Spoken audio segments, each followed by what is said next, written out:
Hello, everyone. Welcome to this month's live market update. My name is John Pasalis. My team and I help buyers and sellers throughout the Toronto area make better real estate decisions. As always, if you want to meet with me and my team, please click the link in the show notes below. But as always, every month, we're going to be walking through your questions about the latest trends in the housing market live today. Please post them in the chat. Urmi Desai from Move Smartly is with us, so we can go over all of your questions. But again, if you have any more personal ones, feel free to reach out anytime. So as each month, as we do here, we're going to be looking at the latest statistics for the Toronto area's housing market last month. I'm going to be chatting about a couple of things that I'm seeing that I think are important to be keeping an eye on over the next month or so. We're going to chat about some on-the-ground trends with Gus and Davin from our office at Realosophy. And as always, we're going to have David Larock, mortgage broker, talking a little bit about the latest trends in the mortgage market. Things are shifting from what we thought several months ago. There are dynamics playing out south of the border that are impacting us.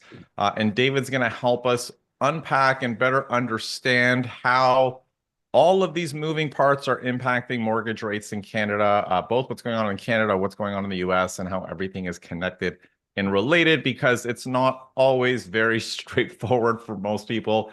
Unless you obviously are really into mortgage markets, these dynamics are sometimes a bit tricky to follow. So we just want to unpack that so everyone understands what's to be keeping an eye out for. So we're going to kick things off with a look at the latest trends for December for the low-rise housing market.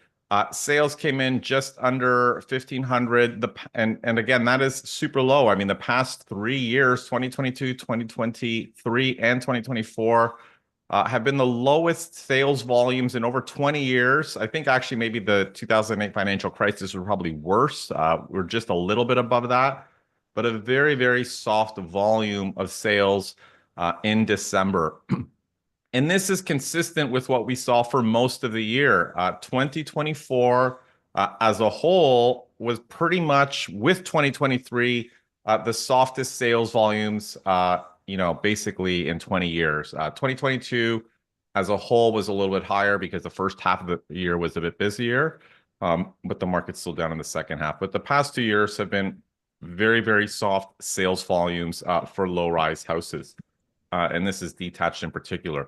New listings were somewhat average-ish, decent volume, not record highs, not I mean a little bit below, probably very in line with the 10-year average. We've seen some peaks and valleys, but when we look at active listings, about 6,000 low-rise active homes for sale. I mean, if we compare this to the peak, I mean, just so we can understand how insanely different the markets have been.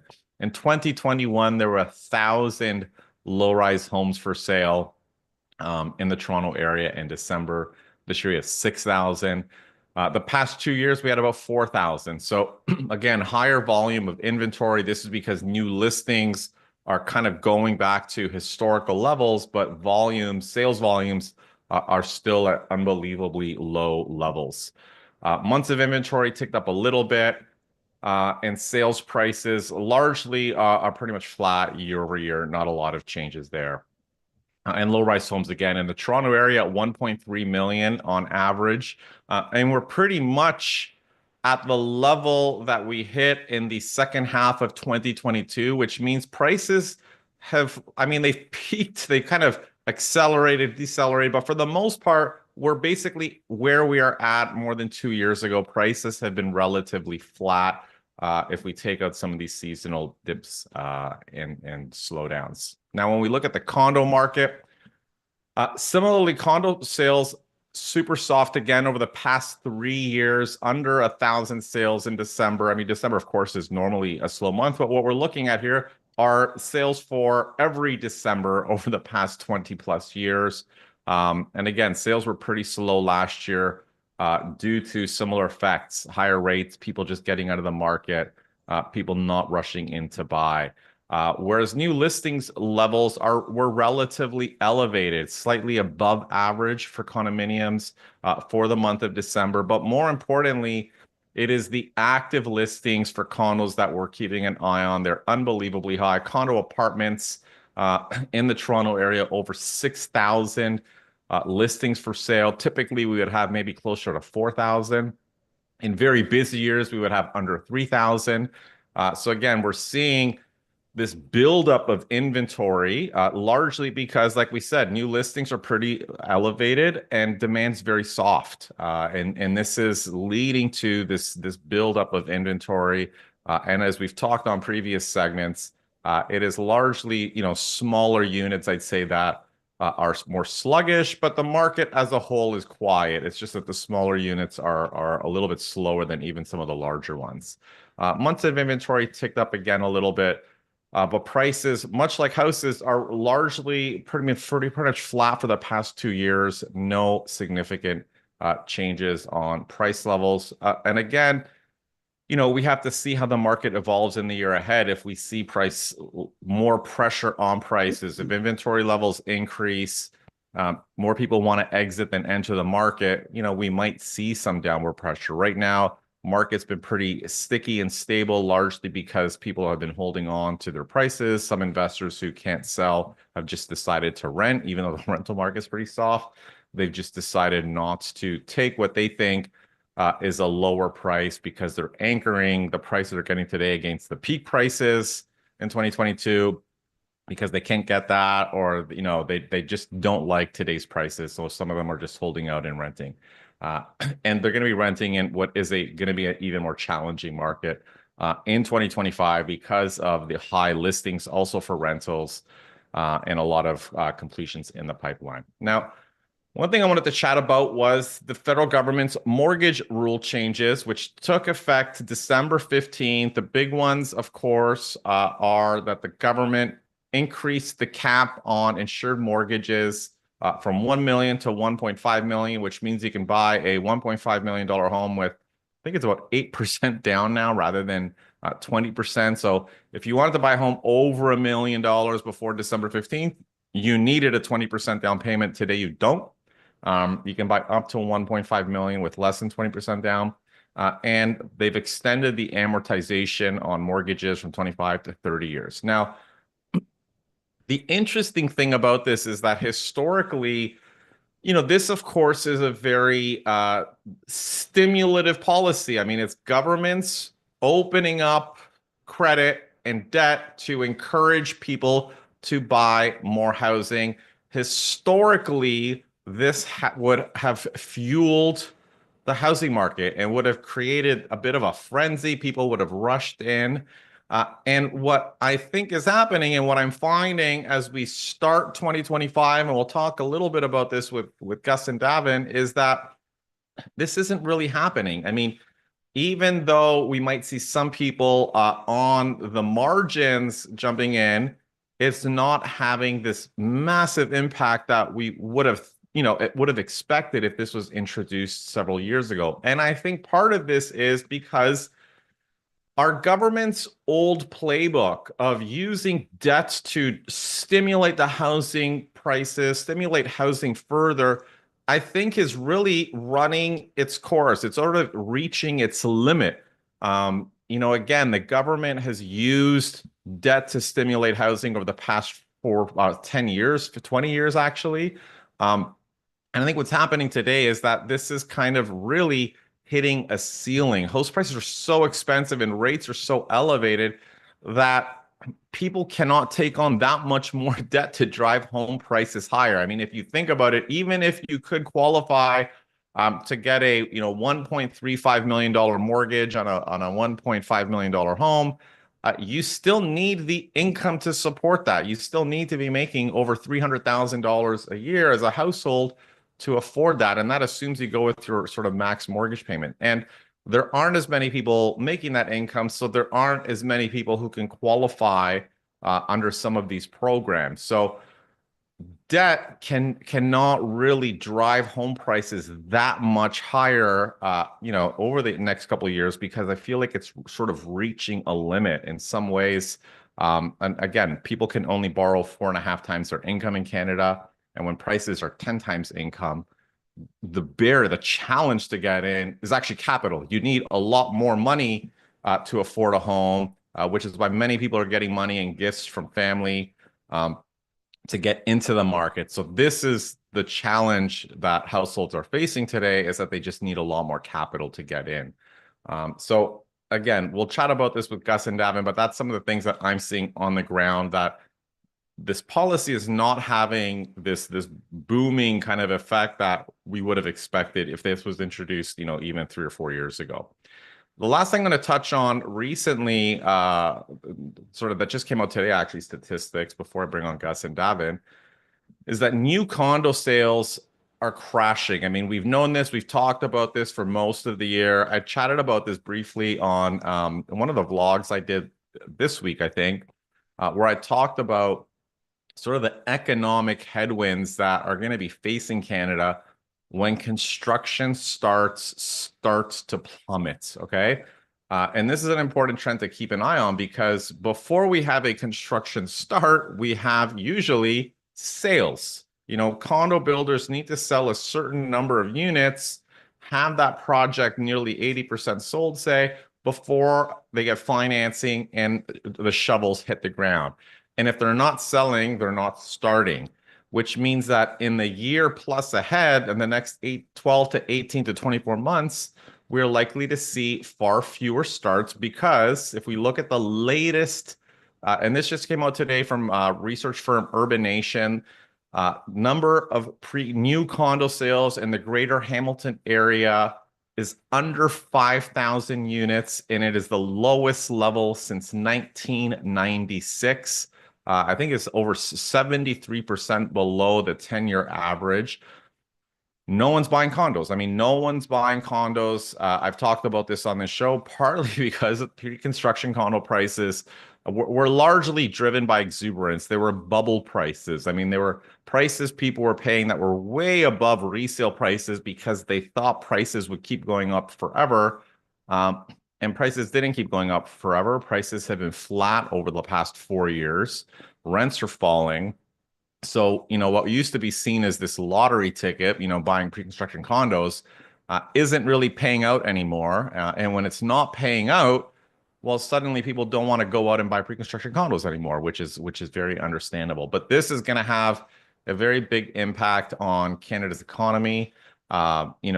Different politicians, the federal conservatives, have ideas about removing taxes on condos. They're suggesting that might drive more sales. I have some doubts on that. I'll try to do a video over the next couple of weeks on taxes, development charges, and the relationship to prices, because it's not always very clear. But again, this is going to be an important trend to keep an eye on, because if they stay at this level, we're going to see fewer starts, which means potentially job losses in the new construction industry and the construction sector, which again is going to weigh on Canada's economy. So important trends to keep an eye on as we move into 2025.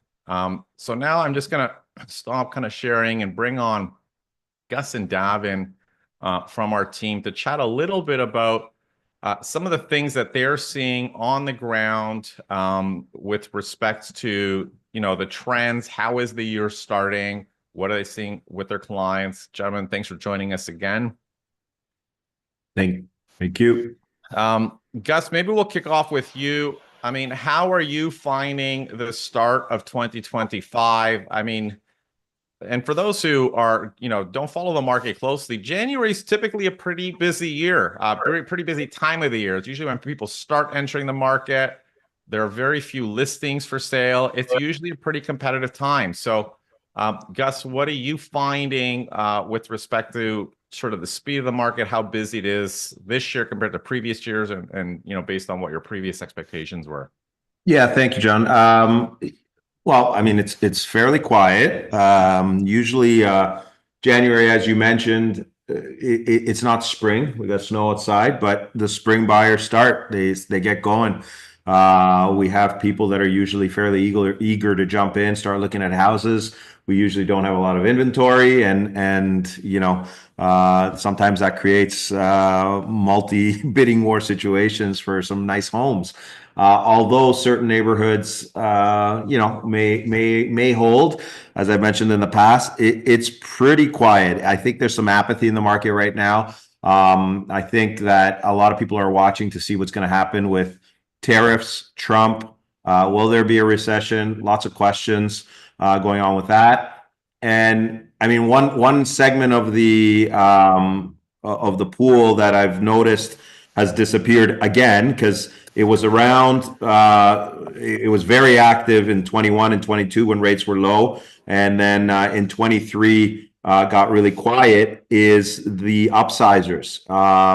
People who are in a house and they want to upgrade to, from a 3 bedroom to a 4 bedroom, or possibly a similar type home, slightly bigger or more renovated, or maybe in a better neighborhood because they want their kids to be in a specific school district. Those people have kind of, I mean, they were active in 21 and 22, and they disappeared in 23. We saw a few of them kind of get active again last year as the market was fairly busy in the spring. But I have a lot of those clients, and they're just kind of watching and they're pausing. And I think the three reasons why they're doing that is I'm hearing from a lot of them, they want the kind of perfect home. If they're going to move and they're going to spend what you mentioned is, they're going to stretch themselves to get that really high mortgage, more than likely $1 million plus mortgage.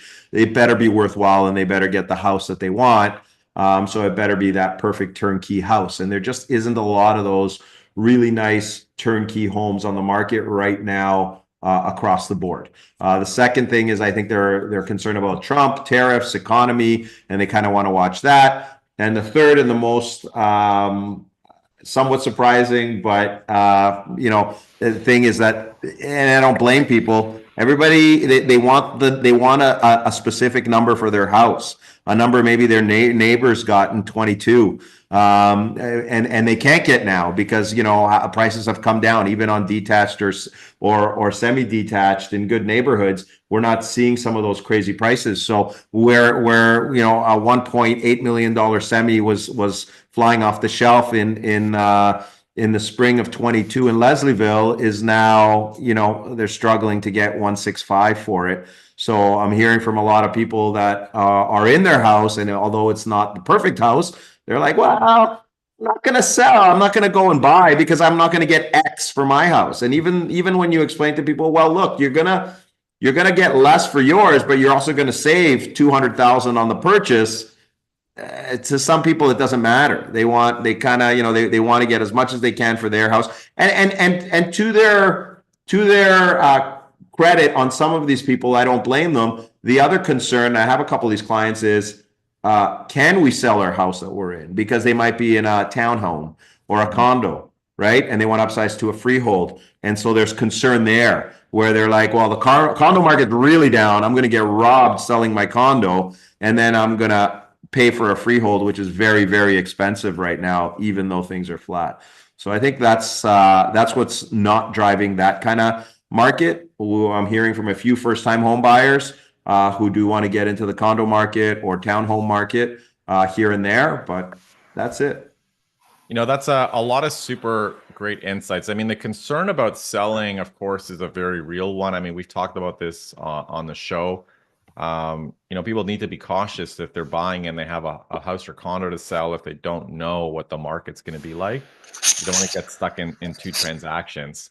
But again, I don't know if that's someone's microphone, but again, I think this has to do with a quirk with Toronto where everyone expects that they should be able to buy their next home and sell their current home in a week.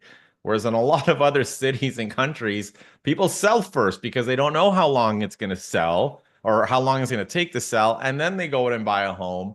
But again, Canadians, Torontonians, have not adjusted to that. They think they just, needs to be able to buy first, sell their current home, and if they can't, they're just going to wait.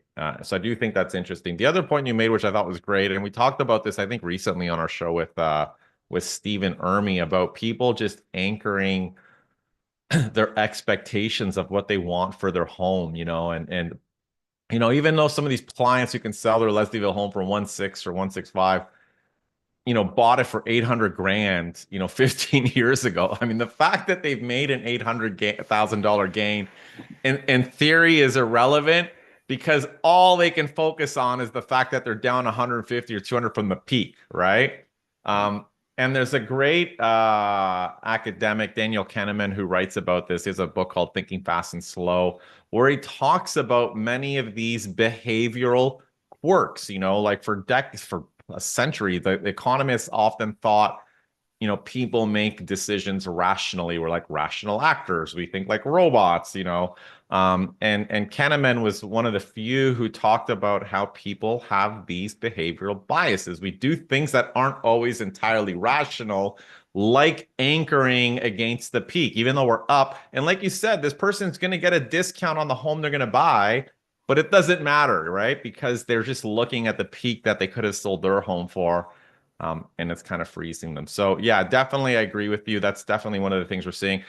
And I think you touched on it as well. I think the key trend right now is that there's still a lot of indifference. And I think that is also an interesting shift to start the year. No one's looking at rushing to get in. There's no urgency. Combination of high prices, high rates. It feels like it's going to be a sluggish year. Like I would, and if the market stays like this, we're probably going to be again at a 20-year low in sales volumes like the past 2 years. And I think that's kind of interesting to see these dynamics play out. Anyhow, I think thanks, Gus. Gus Davin, what are you kind of seeing on the ground with your kind of clients over the past few weeks to start the year? Yeah. Well, it's been just sort of rolling over from 2024 into 2025, the same sort of sentiments. Gus, as usual, kind of nailed it. He used the word apathy, which I think is perfect. I mean, apathetic from the point of buyers just being like, you know what, they're just kind of over it a little bit. Prices are high, rates are higher than they were, and some sellers. I mean, it depends on what you have. If you're a condo seller, they're somewhat apathetic as well. Like, if I don't get my price, oh well, I'll let it sit. It's not bothering me, or I'll rent it out, like you said. So I don't know what the thing is going to be to jumpstart anything. Maybe it's something as crazy as Trump comes in, no tariffs, and things are normal. Nothing normal when he's in office, but anyway. But as far as personal stories, I mean, there's all different kinds of expectations that I see right now. Like I said, with the apathetic condo seller, their expectation is high, but they don't care. And there's another condo seller, their expectation is like, oh my gosh, I need to sell this, and I'm going to be facilitating a private sale, because of that. And then there's the house seller who purchased something in November, like pre-construction, and they're going to have to sell ASAP, and they're kind of getting a little bit anxious. They have a lovely product, but they're anxious. They have expectations, but they also they understand that what the market does is what's going to kind of dictate the price. And then there's folks who have expectations they don't think are going to be met, and so they're those people who are just going to remain on the sidelines and not make that sort of a move up or move sideways kind of move. And again, that's like a school district play. And yeah, that's what's happening. It just kind of people are hitting the brakes on getting really excited to make moves. They're apprehensive because of who knows what prices can do in a matter of a month, and just the cost to carry these larger mortgages now is just it's a lot. And if you're renting and you're happy renting for, let's say, $3,000 a month, well, it's not exciting to pull up a mortgage for $5,000 a month. That probably doesn't excite you very much right now. So I think that's largely what's taking place. Then the whole psychology of it is another kettle of fish, which I don't know. Like I said, the psychology is a big deal. The psychology is a big deal. Huge. It is a big deal. I mean, for years we were fed, for like 2021, 22, we were fed the low rates, and just walking my kids to school and hearing neighbors or other people or everybody talking real estate or what did that sell for? Or I haven't had anybody ask me, hey Gus, what did that house sell for in my neighborhood? Walking my kids to school in months. I used to get that question every week back in 21 and 22. I'm sure every agent did. So the psychology has changed a lot. I'm not a psychologist. I don't know the term, but it's that. It's just kind of it's gone away a little bit. There's a frenzy when prices are going up. Everyone's curious because they feel like their house value is going up. Everyone wants to be an investor when they hear their friends bought an investment condo and they made so much money. Now most people just, I haven't heard from anyone who wants to be an investor and any like in months who wants to buy an investment property. And many who own want to sell, quite frankly. So it's a super interesting how the sentiment is shift. Urmi, I don't know if we have any questions to kind of go over before we bring David on. Hi, everyone. Yes, we have one question about that pre-construction condo that Davin mentioned. I think you have some clients coming up. John, you wrote last year about how banks are willing to appraise some of these condos at the price that the buyers initially paid for them, sort of supporting the market. How long will that last? And the question is, will we see that continuing this year? That's a great question. I mean, so for just to unpack that a little bit, what has been going on and what is going to play out this year regarding new condo sales. A lot of the condo sales that completed this year and that will be, completed last year and this year were bought at very elevated prices because pre-construction condo sales typically sell for 30 to 40% more than resale in the Toronto area, largely because they're fueled by exuberance more than fundamentals, or driven by what investors feel like they can make. Like it's just a completely different market. It's not driven by people's incomes and end users. It's just driven by exuberance, quite frankly. So they were selling for very high prices. The problem is that low-rise prices have been flat for 4 years. So many of those units that were bought 4 or 5 years ago are completing now, and they're not what people paid for them. So maybe those investors paid $1,500 a square foot. You know, today maybe they could only get $1,200 a square foot. And what happens is when you buy a property, you know, let's just say you put down a 20% deposit. Well, if the value fell by 20%, you have zero equity in the property right now, because whatever you put down is getting wiped out because it's not worth what you paid for it. So typically in that situation, the banks come up and say, well, I know you put down 20%, but that's gone now because, I mean, the property's not worth what you paid for it. You got to come up with another 20% on the new reduced value. And what has been happening in the GTA, and I did a video on this, is that banks, for the most part, have been ignoring that. They've been kind of closing their eyes, doing what is called blanket appraisals, which basically assumes that the property is worth what investors paid for them. So that was going on last year. Will that continue into this year? Probably, but it's going to be hard for some units because the gap between what investors paid, I mean, there's going to be probably units that were bought pre-construction at $1,700 a square foot, you know, that might only be worth $1,300 today.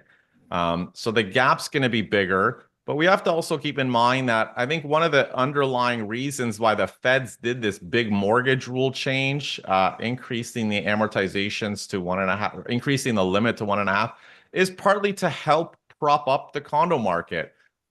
Because at the end of the day, it helps those. I mean, at the end of the day, it's in theory supposed to help end users. It's not really supposed to help investors. Banks, I mean, a lot of times turn a blind eye on that as well. And person says they're going to move their family into a 800 square foot condo and then changes their mind after closing. All sorts of things happen. We live in Canada. Anything can be done to prop up housing. But again, I think part of this was to help people, help the condo market, because all of a sudden, you don't need quite as much capital to close. They can insure the mortgages. Banks are less concerned. The bank stopping them, even if they are doing blanket appraisals. So part of the government's mortgage changes was actually to prop up the new condo market. So I do think that's going to continue. I think it's going to evolve. We're going to be using like government insured mortgages and dodgy applications. But again, I think, you know, one thing that I talk about a lot of times, and I get into debates with people who, you know, think that housing is like this free market and government should just get out of the way. Housing is not a free market. Housing is a very, very rigged market. You know, governments play a very big role in driving house prices up higher. And they play a very big role in keeping them elevated, and they can do a lot of things to keep them elevated. And a lot of these mortgage policies are examples of that, how governments are kind of basically breaking their own rules and banking regulator breaking their own rules to keep condo prices as elevated as possible. our prime minister came out, I think it was last year, who said flat out that house prices need to retain their value. So again, we cannot underestimate the lengths that banks and governments will go to kind of keep prices as elevated as possible. Of course, they can't control what goes on in the resale market, but they can manipulate what's going on behind the scenes. Hope that helps.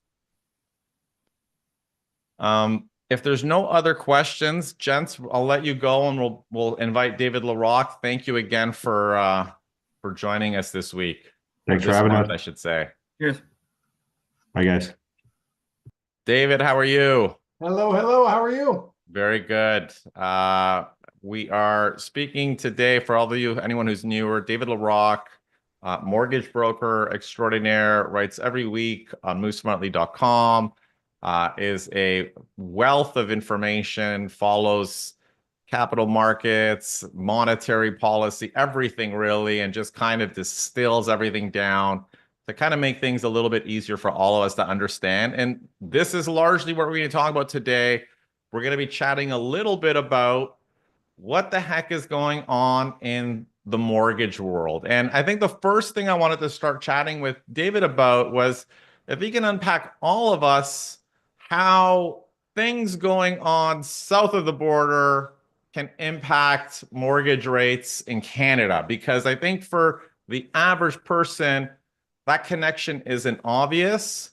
So David, maybe if you can walk us through kind of some of the things that help us unpack why, economic conditions south of the border impact, 5-year mortgage rates in Canada for the average person. Maybe you can help us make sense of that dynamic. Sure, absolutely. So I think the first thing that anybody keeping an eye on mortgage rates needs to be clear on is that fixed and variable mortgage rates are apples and oranges. They are totally separate beasts, and they move in the same direction over time. So during COVID, when inflation went nuts, both of them rose, but they are very different in how they respond to market conditions. So, for example, variable rates move in lockstep with the Bank of Canada's policy rate. When the BOC raises its policy rate by 0.25%, variable rates go up by the same amount. When the BOC cuts, same thing happens. And the Bank of Canada is focused on the Canadian economy, Canadian inflation, and they want to make sure that their policy rate is appropriate for Canadian economic conditions. So, for example, when inflation is too high, the bank has to bring inflation down. That is their only real mandate. That is their only mandate. It is to maintain price stability. So when inflation was too high, they had to crank up rates. Basically what they said is, we know this is hard on people, but all the alternatives of a high inflation environment are worse. So basically, suck it up, buttercup. This is what we got to do. Now that inflation has come back down to target, we're right about 2% right now, the bank can look at other things. Like, for example, how's our economy doing? Does it need some stimulus? Should we lower rates to relieve some of the borrowing costs on borrowers that's hindering demand? Or if we're worried about where inflation may be headed, and it looks like the economy may overheat, should we preemptively raise rates to try to prevent that from happening? But the BOC's focus is primarily on the Canadian economy. Okay, so that's point one. Now, by the way, they care about the Canadian dollar. They keep an eye on the US because we have so much trade with the US. But the reality is the bank is primarily going to respond to Canadian economic conditions. Fixed mortgage rates are priced on Government of Canada bond yields. Government of Canada bond yields are determined by thousands of investors every day, pension funds, life insurance companies, individual investors, looking into the future and saying, based on where we think things are headed, what the Bank of Canada might do down the road, what's going to happen in the US, my view on where inflation's headed, what I think is going to happen with growth, what happens when Trump gets elected. All of that stuff factors into Government of Canada bond yields, which our fixed rates are priced on. And even more importantly, Government of Canada bond yields have a very high correlation, like a 95% correlation with US Treasuries. So if US Treasuries go up, in a day when we get bad economic news that says the BOC may need to cut rates to stimulate growth because the Canadian economy is slowing down, on that same day, if the US gets positive economic news, US Treasury yields rise, And you would think Government of Canada bond yields, because they're reflective of the Canadian economy, they are part of the Canadian economy, they should go down, because we had a lousy piece of economic news that day, and people think the BOC may cut. But the reality is, when U.S. Treasuries rise, they pull Government of Canada bond yields higher. And there are many examples where on the same day we got bad economic news that should have pushed Canadian rates and sentiment lower, and we got strong U.S. economic news, and our bond yields went up because they were subject to the gravitational pull of U.S. bonds. And that's not just Canada bond yields. We have a ton of trade with the U.S., so we are very highly correlated. But when the U.S. 10-year Treasury yield moves strongly in one direction or the other, global bond yields all follow. So we are very highly correlated, but everybody's correlated to some extent to what happens with U.S. Treasury yields. So the reason that's important right now, John, is the U.S. and Canadian economies are on very different trajectories. We have our economy is very interest rate sensitive because, for example, in the U.S., where they have 30-year mortgage rates, all those homeowners are still enjoying those ultra low COVID rates. Canadians are in the midst of resetting those ultra low COVID rates, and we'll be doing that over the next year or two. So we're a lot more sensitive to changes in the interest rates. Our economy is basically chugging along at barely above stall speed. It's been widely publicized that even though our overall GDP is growing, that's because of record high levels of immigration, and our GDP per capita has been falling now for 7 consecutive quarters. So for the last year and 3 quarters, the average Canadian, right, GDP per capita measures the wealth of the average Canadian, it's shrunk for 7 quarters. So if it feels like we're in a recession and the numbers don't bear that out, that's why. Immigration is pumping up the headline number, but the per capita GDP growth, or sorry, per capita GDP is declining. Now, in the US, they've had way more government spending. Their savings rate is much lower. Americans are spending much more of their savings, and all of that is going to the economy, juicing the US economy. And the US economy is much hotter right now than the Canadian economy. And with Trump being elected, a lot of investors are now pricing in more inflation to come. They believe Trump will be inflationary, and that's pushing US Treasury yields higher. And as that happens, Government of Canada bond yields are being pushed higher at the same time that the Bank of Canada is looking at our economy going, well, we're focused domestically, and the Canadian economy is slowing. So variable rates are likely to go down, and fixed rates are likely to go up. And that's what we see happening. Two related points there. Number one, the yield curve inverted when we had COVID. Basically, a 1-year rate, and 1-year rates today are still 6%, and you can get a 5-year rate around 4.5%. That's abnormal. Most of the time, you pay what's called a term premium. The longer you want to borrow money for, the more it costs you. That is normal. That's when the yield curve goes like this. But when we had too much inflation, the yield curve inverted, sign of the times we were in, sign of an unhealthy economy, too much inflation, the yield curve inverted. That yield curve is now switching. It's going from being inverted to going back to its usual positive slope. The term premium is being restored, and as that happens, short-term rates, i.e. variable rates, will fall, and fixed rates will rise. The other thing is, when fixed rates rise, that makes borrowing more expensive, and that is a headwind for our demand. So if you're the Bank of Canada, you're already worried about a slowing economy, and fixed rates are rising because they're being pulled higher by US Treasury yields, then that's actually creating more tightening in the economy, and that increases the Bank of Canada's need to cut, because if they were already worried about growth and needed to lower rates to basically take their foot off the brake, and fixed rates are acting as their own brake on the economy, the higher fixed rates go, the lower variable rates need to go to compensate. Interesting, David. That's super helpful. So, just to kind of summarize this for our users, correct if I'm wrong. So basically what we're seeing in Canada right now are an environment where fixed rates are edging up, partly because of what's going on south of the border. Their economy is booming, yes. Right? Their economy is booming. It's pushing rates up. Even though we're expected to see Bank of Canada cut rates in the year ahead, correct? Yes.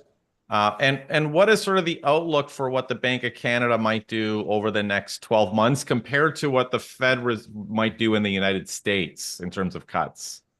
Yeah, so very different trajectories being priced in right now by the bond market. So the bond market is, everybody bets on who's going to win the football games on the weekend or who's going to win the hockey games. The bond market has a futures market, which bets on, I say bets, people hedge forward. There's lots of companies that need to hedge against interest rate risk, and they buy forward swaps. And that basically tells you what the bond market thinks is going to happen in the future. And right now, the bond market is pricing in one cut by the Federal Reserve, the U.S. Federal Reserve this year, and it's pricing in 1/4% cut by the Fed. And that, by the way, has wavered. At one point, there were no cuts priced in this year. And right now, the bond market is pricing in 2/4% cuts by the Bank of Canada this year, but that is probably going to increase. That bet is increasing. The bias in Canada is towards the BOC cutting more. The bias in the U.S. is for the U.S. Federal Reserve cutting by less. Now, the question you asked, John, and I get this question a lot, how low are variable rates going to go? How much is the BOC going to keep cutting? Now, I have to qualify this by saying I can't see around corners and I don't have a crystal ball, but I follow this stuff quite closely. And here's the information that I think will be most of interest to our listeners. Number one, the BOC's policy rate is considered to be in a neutral position when it is in a range of about 2 to 3%. That's a point. If the Bank of Canada's policy rate is above 3%, it's making borrowing more expensive, and that's a brake on the economy. Basically, when borrowing becomes more expensive, consumers have less money to spend on other things. They're putting more of their budget towards the cost of their debt, and they have less of it to spend on discretionary items. And that is a brake on demand. And when the policy rate gets down to 2% or less, then basically the Bank of Canada is making borrowing cheap. And when borrowing is less expensive, people spend less on their debt and they have more to spend on discretionary items. And that is a stimulus for demand. So that range of between 2 and 3% is basically called the neutral rate range. That's the range where the Bank of Canada says, if everything is normal, we think a policy rate right between 2 and 3% is going to be neutral. It's not going to stimulate the economy, but it's not going to put the brakes on the economy. And the Bank of Canada's policy rate is the base rate for our economy. All the other borrowing rates in the economy are above the Bank of Canada's policy rate. So whatever it sets its rate at, all the other rates basically adjust either immediately or over time. So when we had too much inflation during COVID, the BOC's policy rate went all the way to 5%, which is a huge increase. If 2 to 3% is neutral, 5% is like hammering the brakes. And you can imagine when inflation was above 8%, the bank had no choice. It had to do that. The policy rate right now is at 3.25. So we're just now getting into that neutral rate range. And the bond market is pricing in another 0.5% worth of cuts right now. That changes, by the way. That's dynamic. That's not any guarantee of what will actually happen. That is the consensus view based on current data of what's in store. But here's an interesting stat. There's a very well-known economist named David Rosenberg who's been around a long time. And he quoted a stat, which I thought was very interesting. Over the Bank of Canada's last 5 rate cut cycles, so when the Bank of Canada starts cutting its rate, eventually its rate bottoms, and that would be the cutting cycle. So basically, it's from the peak to the trough. Over the past 25 years, we've had 5 rate cut cycles. And in every case, the Bank of Canada's policy rate has dropped to at least 2% or lower. So we're at 3.25 right now.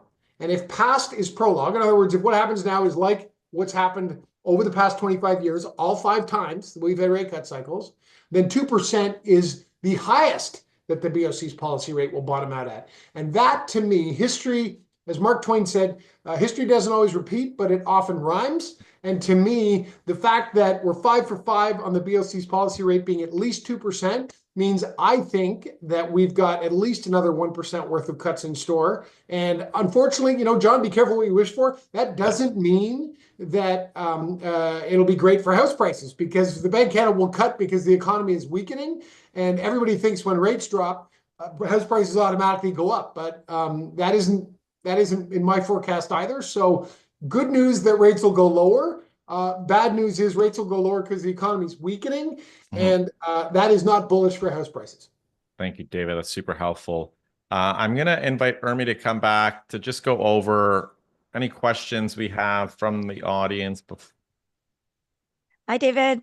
All Hi. right. So I think, are just having a bit of a follow along, a side chat breaking out amongst our online viewers, which is great. Let's ask about. Sorry, there's a real debate going on here, so I'm just climbing through. Um, What's the debate? The debate is where we will go with the economy. So, are Americans going to move here? Are Canadians going to move to America? What will this mean? Some question, again, just some general comments about the unsustainability of our housing market. John, you've talked about how the relationship to income is completely out of whack. How long can this continue? Um, when will we actually see prices decline because of it? Let's start from there. What are, I guess, what do both of you think? Like, what measures or what changes in the economy might result in actual house price declines, if any? Should I start or you want to start, David? You go ahead, John. I mean, so there's a couple of things. I mean, is this sustainable, the past path that we've been on? I don't know. I don't think it is. Obviously there are cities with much higher home price to income ratios, but I don't think that is a reason to try to argue that we're going to hit those levels anytime soon. Like I said at the beginning, I think we're starting to see that there are limits on, how much debt obviously people can take on to stimulate housing.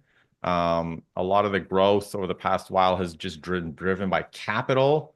But high rates are weighing on that, and I think it's weighing on affordability and on households. So I don't think we're going to see this massive boom in the housing market anytime soon, which again is largely why pre-construction sales are plummeting. No one wants to buy a pre-con condo in an environment of flat prices. It was all driven by speculation. So I don't think we're booming anytime soon. Will prices fall? Again, it's very hard to predict. Like I said, earlier, we have to keep in mind that the system is largely rigged. I mean, governments can do a lot to support house prices, to mitigate declines. They can't control it entirely, right? So will we see downward pressure in the next year or two?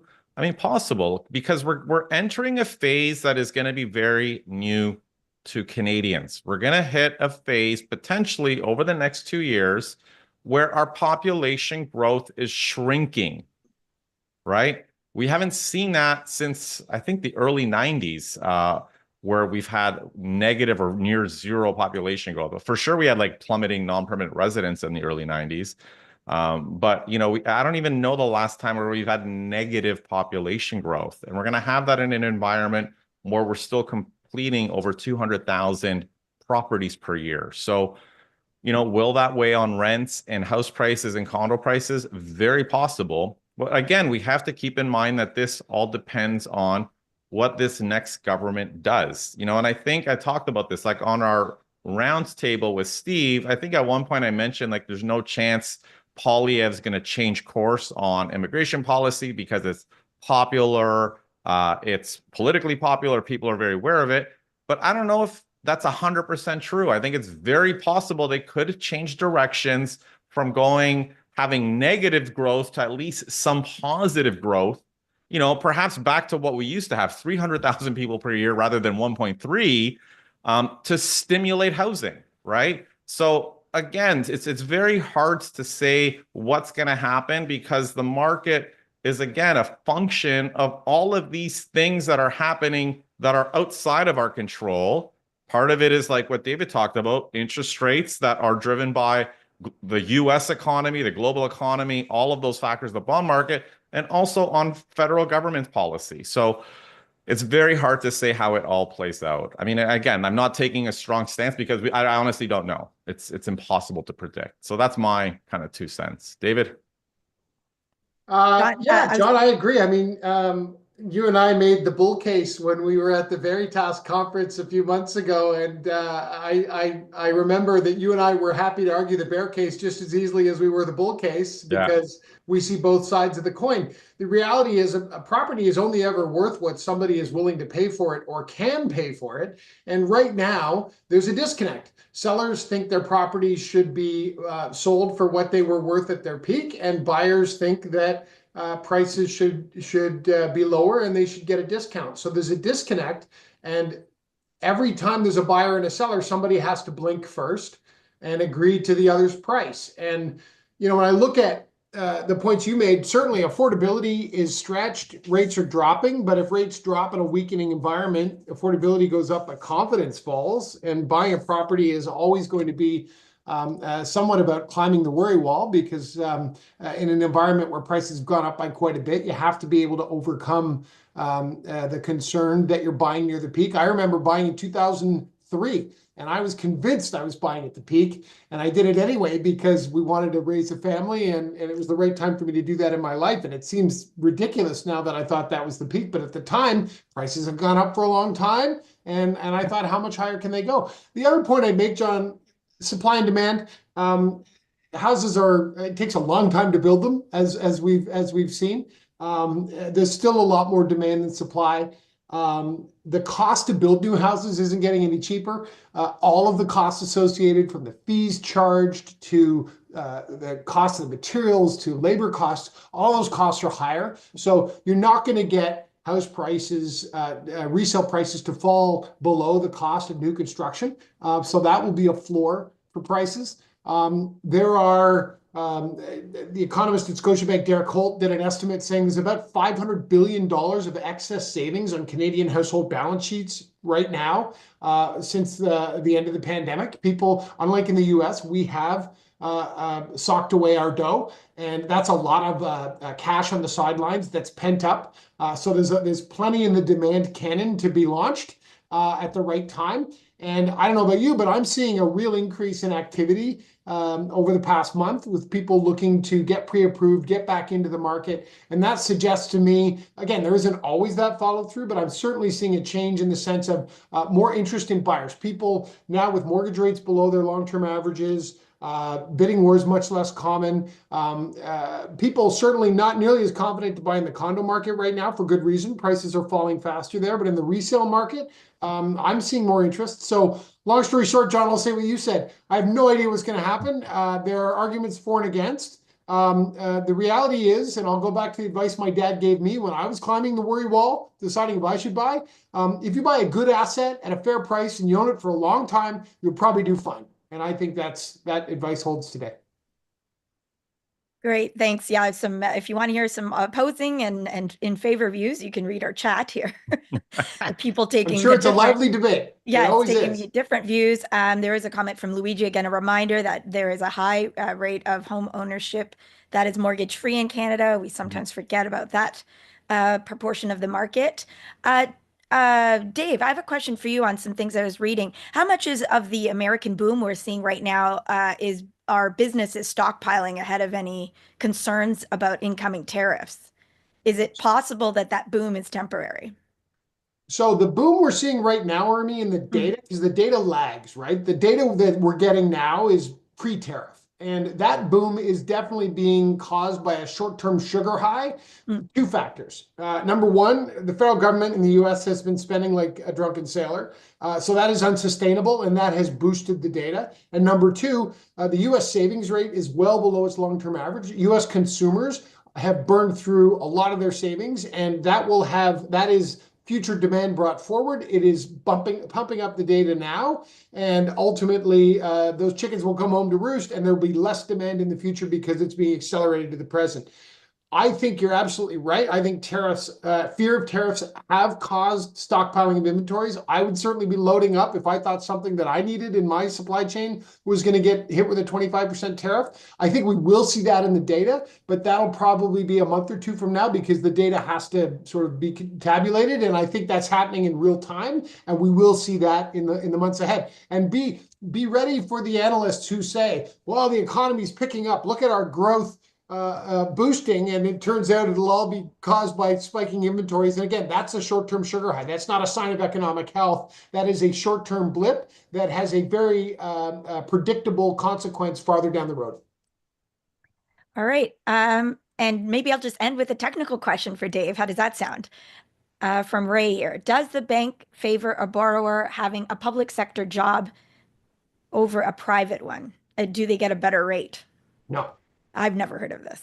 No, I was in the Canadian lending world, the decision with a lender is yes or no. And if it's a yes, you get the rate, and the best rates are then determined by what that lender is willing to offer, whether or not there's a broker involved, what are the promotions, is the broker willing to use a chunk of his commission to buy down the rate. Those are all the factors that determine what rate you get. The actual kind of job you have or how high your credit score is. I mean, if you have a really high credit score, one or two lenders will give you a little bit better of a rate, but by and large, that's about it. And certainly private public sector has no impact on rate. And ultimately, the amount of provable income that you have determines whether it's a yes or a no. And if you get a yes, it's not a yes with both arms raised in the air from the lender and a slightly better rate. It is simply a yes.